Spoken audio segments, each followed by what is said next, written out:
Bonjour, bonjour à toutes et à tous, merci de nous rejoindre dans ce second temps de parole. On va parler excellence, on va vous expliquer pourquoi et comment certains de nos gamins ont la possibilité de rentrer dans les grandes écoles. Ils sont sur le plateau, on a avec nous Arthur Compoint. Arthur, bonjour. Bonjour. Alors, pour ceux qui ne vous connaissent pas, vous êtes en première année à l'école polytechnique à Paris, si je ne dis pas de bêtises. Vous avez un statut de militaire et vous êtes en stage pour 6 mois à Mayotte. On va en parler dans un instant. Et puis on a également avec nous El Wafa à midi. El Wafa, bonjour. Bonjour. Merci d'être avec nous. Vous êtes à l'école d'ingénieur INSA à Lyon, si je ne dis pas de bêtises. C'est bien ça.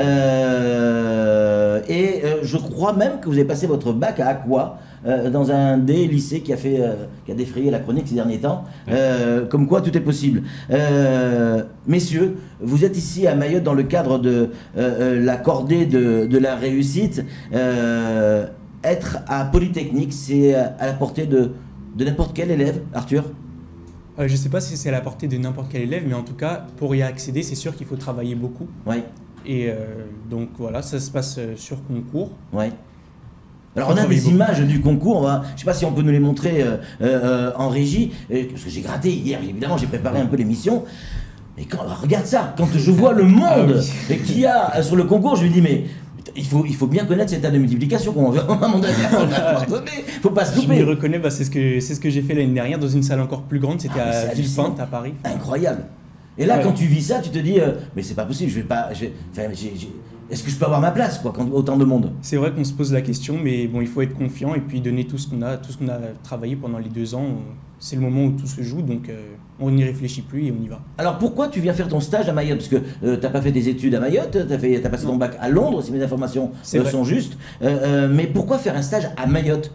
Alors en fait, à Polytechnique, c'est une spécificité de mon école, c'est qu'on commence avec 6 mois de ce qu'on appelle une formation humaine et militaire. D'accord. Donc on met de côté les études pendant quelques mois et on se concentre, en fait on va découvrir, évoluer et se responsabiliser dans un nouveau milieu. Et j'ai vu qu'il y avait la possibilité de faire cette période de formation humaine ici à Mayotte grâce à la collaboration entre le rectorat de Mayotte et le pôle diversité et réussite de mon école qui a pour but de favoriser l'égalité des chances entre les lycéens. Donc ça passe par des dispositifs notamment comme la cordée de la réussite entre Polytechnique et Mayotte. Bien sûr. Et en fait ma présence ici c'est le prolongement et le renforcement de cette collaboration entre le pôle diversité et réussite et le rectorat de Mayotte. Alors, tu es hébergé, je crois, à l'internat de Dembéni, un internat d'excellence à Dembéni. Donc, tu es au contact d'autres élèves, d'autres étudiants, en fait. Ils te posent beaucoup de questions? Bien sûr, oui, ils me posent beaucoup de questions et puis on discute tous les jours avec eux. On fait du soutien, du tutorat avec les internes tous les soirs. Et tu as senti qu'il pouvait y avoir des vocations? Ah, tout à fait. Ah ouais. Tout à fait, oui. Je fais aussi du tutorat dans le lycée, pas forcément à l'internat. Et je sais qu'il y a plusieurs jeunes, dont notamment certains qui visent directement Polytechnique et ça me rend fier et ça me fait beaucoup plaisir de voir que partout, des jeunes aspirent à suivre un peu le même parcours que moi en fin de compte. Ouais, les grandes écoles françaises et Polytechnique en est une, bien évidemment. Et puis on a avec nous à midi El Wafa. El Wafa, alors toi c'est un peu différent. École d'ingénieur INSA à Lyon. Tu as passé ton bac à Aqua. Tu as bénéficié du dispositif cadre d'avenir. Ça veut dire quoi? Ça veut dire que y a des fonds d'État qui te sont alloués pour t'aider dans tes études? C'est ça, oui. J'ai eu une bourse de Mayotte qui me permet d'aller faire mes études en métropole, qui vient surcomber les bourses que j'ai du CROUS et de la DBSU. J'ai un accompagnement aussi, un suivi, une personne qui me suit, qui m'aide dans mes démarches administratives. Et bon, j'ai quand même signé, je suis un peu obligé de revenir travailler sur l'île, mais ça a toujours été... C'est ça. C'est-à-dire ok, il y a l'État et je crois le département aussi, qui mettent de l'oseille sur la table, pour être très clair, mais il y a une contrepartie, tu as l'obligation de venir travailler à Mayotte une fois que tu seras formé. C'est ça. Au début... En même temps, c'est chez toi. Bah oui, ça a toujours été un de mes objectifs, revenir travailler sur l'île, aider l'île à se développer, etc. Mais au début, c'est vrai, ça faisait un petit peu peur parce qu'on avait un délai trop limité pour revenir sur l'île. C'était quelques mois après l'obtention du diplôme. Mais bon, les lois ont changé, enfin les textes, les règles ont changé et maintenant on a un peu plus de temps pour revenir. Et on ne revient pas pour une durée indéterminée, mais au bout d'un certain temps, si on a envie de partir, on peut partir. Alors, est-ce que tu as été, comme les sportifs le sont, détecté très jeune dans des petites classes? Non, pas du tout. Bah, j'ai suivi un cursus classique, normal, et arrivé en classe de terminale, bon, c'est vrai qu'à l'époque, je savais pas trop quoi faire. Pour moi, médecine était le choix d'études qui me parlait le plus. Bah, ma grande sœur infirmière m'a beaucoup inspiré. Je vivais à côté du milieu médical. Bien sûr. Mais c'était la venue d'une professeure de l'INSA à l'époque, Madame Claire Litchi, qui était venue faire la promotion de l'INSA, présenter le métier d'ingénieur. C'était la première fois qu'on me donnait la définition de ce que c'était qu'un ingénieur, bien sûr, ce qu'il faisait, les métiers qu'il pouvait faire à la fin. Parce que ingénieur, c'est un titre, mais il peut y avoir des tas de formations derrière, des spécificités en tant qu'ingénieur. C'est ça, il y a un tas de spécialités derrière, et une fois que j'ai découvert ça, c'est là... Et là, tu as eu le déclic. Tu te souviens de ce moment-là où tu t'es dit, mais nom d'une pipe, c'est ça qu'il faut que je fasse? Bon, après, je vivais avec mon frère ingénieur, j'ai eu l'opportunité de vivre avec mon frère ingénieur, de voir ce qu'il faisait. Ça lui plaisait de participer au développement de sa ville, de travailler pour son île. Des fois, c'était compliqué pour lui. Les travails supplémentaires qu'il faisait le week-end, il n'avait pas beaucoup le temps, mais ça lui plaisait. Je voyais que ça lui plaisait, qu'il participait au développement de sa ville, et ça a été un deuxième déclic, si je peux dire ça, pour moi. El Wafa, tu as quel âge, si c'est pas indiscret? 19 ans. 19 ans.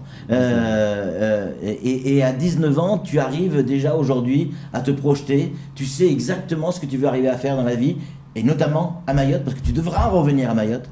Bah, oui, j'essaie de me projeter un peu. Bon, après, on ne sait jamais, il peut toujours y arriver quelque chose dans la vie qu'on ne prévoit pas. Bien sûr. Mais je prévois à la fin à l'obtention de mon diplôme, exercer un peu en métropole pour gagner un peu d'expérience quand même, parce que faut pas que je revienne en mode Pythagore sans avoir vu ce qui se faisait à l'extérieur. C'est clair. Et une fois avoir acquis un peu d'expérience, revenir travailler sur l'île et aider l'île à son développement. Ouais. Tu sais vers quoi sur l'île? Donc, ce serait plutôt au conseil départemental, dans une entreprise, ou dans le privé, dans le public, déjà?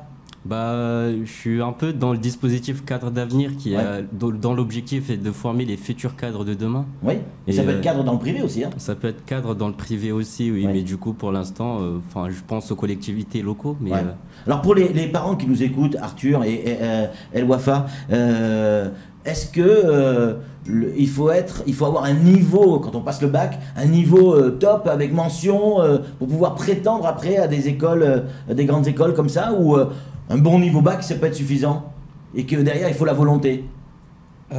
Alors moi je dirais que c'est vrai qu'il faut déjà avoir des bonnes bases, des bases solides dans les matières scientifiques, en tout cas pour intégrer une classe préparatoire. Mais surtout, ce qu'il faut, c'est de la motivation. Parce que pour entrer dans les écoles d'ingénieurs telles que l'X, Centrale, d'autres écoles d'ingénieurs qui sont accessibles sur concours, ça passe par majoritairement 2 ans de classe préparatoire. Et c'est ça qui est le plus difficile en fait. Donc vraiment, il faut être motivé, avoir du goût pour les matières scientifiques, et aussi quand même avoir un niveau qui nous permette de suivre avec le rythme tout simplement. Et d'ailleurs, je tiens à préciser, pour ceux qui n'étaient pas au courant, il y a une classe préparatoire scientifique au lycée de Bamana à Mayotte. J'allais en parler parce que tu es allé là-bas, je crois que tu as rencontré des gens, et là encore, tu expliques ton parcours. Oui, tout à fait. Et d'ailleurs, je travaille toutes les semaines avec les étudiants de la prépa du lycée Bamana. Je vais en cours, je fais une partie des cours, je corrige des TD. Donc oui, je suis en contact très proche avec les étudiants. Et quand tu discutes avec eux, que tu vois comment ça fonctionne, tu te dis que c'est possible qu'il y ait des gamins qui sortent de chez nous, de Bamana, et qui aillent un jour à Polytechnique? Alors, je pense que ça peut être possible. Maintenant, pour ça, il faut quand même que la prépa se fasse connaître. Et donc, que les élèves qui aspirent à aller à Polytechnique et à d'autres grandes écoles d'ingénieurs choisissent aussi d'aller à la prépa du lycée Bamana. El Wafa, parlons argent, parce que aujourd'hui, ça va avec.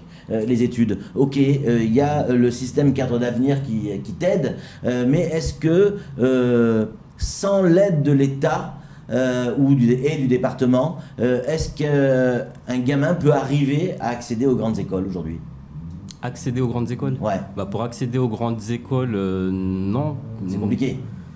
C'est compliqué, oui, mais on n'a pas besoin d'argent pour accéder. Ah si, il faut être boursier. Eh oui, il faut Sinon, être boursier. Parcoursup, c'est pas gratuit. Ouais.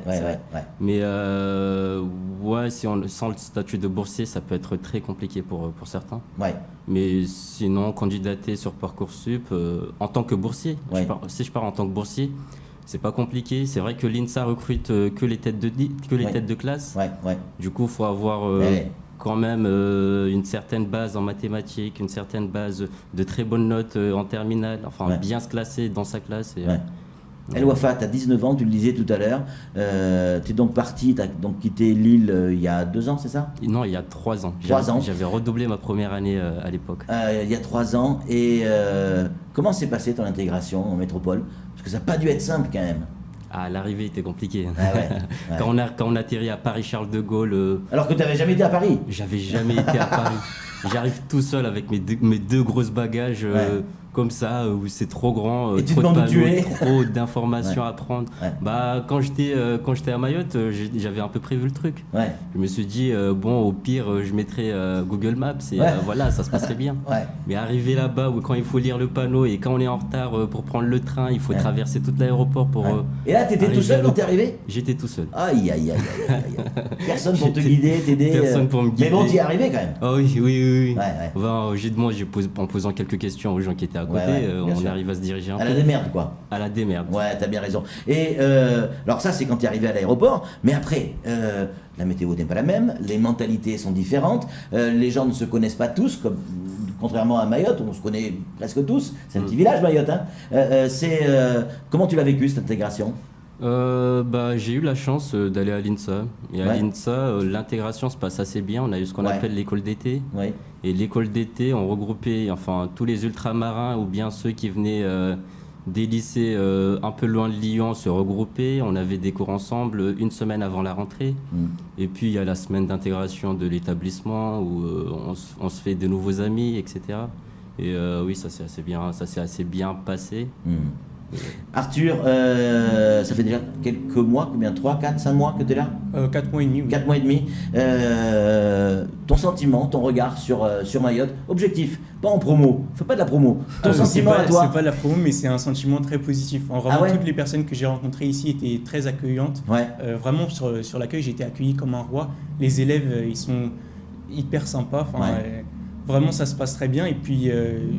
vraiment, je suis très content d'avoir choisi de faire ma formation humaine ici à Mayotte parce que ça m'a apporté énormément. Alors, pendant votre séjour ici, vous avez pu voir aussi l'actualité, ces bus de scolaires, d'étudiants qui se font caillasser. Non mais ça existe, on ne peut pas passer à côté, ça existe. Vous l'avez vécu, vous l'avez vu, et ça ne vous refroidit pas?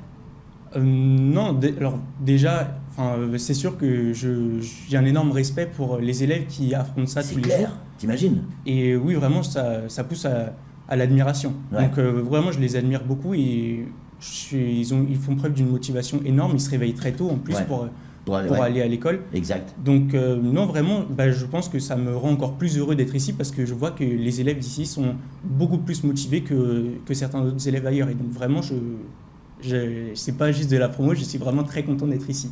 En tout cas, nous, on est hyper fiers. Et puis, pour les polytechniciens, il y a une date dans le calendrier. Il y a une date dans l'année qui est hyper importante, c'est celle du 14 juillet, puisque les polytechniciens défilent sur les Champs-Élysées. Je crois qu'on a une image en régie, si on peut nous la montrer. Voilà, celle-là, en tenue, ça te parle ça? Ça me parle, ça me parlera peut-être à l'issue. À l'issue. Mais alors maintenant, c'est vrai que les défilés du 14 juillet est réservé quand même à ceux qui ont fait leur formation humaine dans un corps de l'armée. Oui.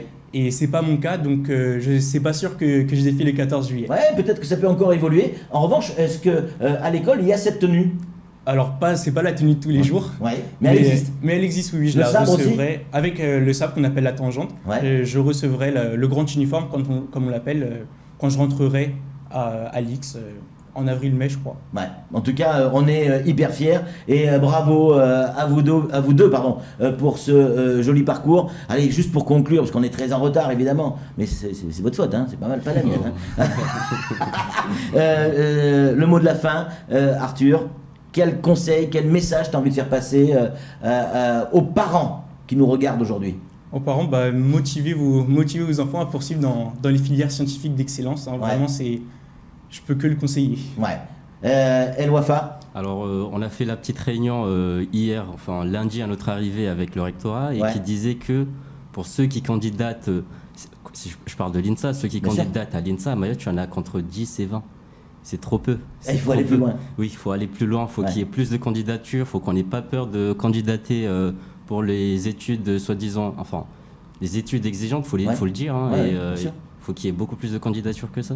Mais renseignez-vous, vous les parents, allez sur Internet, sur les sites des différentes écoles, il y a toutes les informations nécessaires. En tout cas, bravo, la cordée de la réussite, c'est une vraie réussite, ça c'est sûr. Ce cadre d'avenir aussi, ça fonctionne. Merci 1000 fois d'être venu jusqu'à nous. Merci également à l'enseignante qui est là-bas, ou l'encadrement qui est derrière, dans l'ombre, mais qui œuvre en permanence pour que cette promotion, parce que là, pour le coup, c'est le cas, puisse avoir lieu sur notre plateau. Allez, nous, on va se retrouver évidemment très vite pour un prochain temps de parole.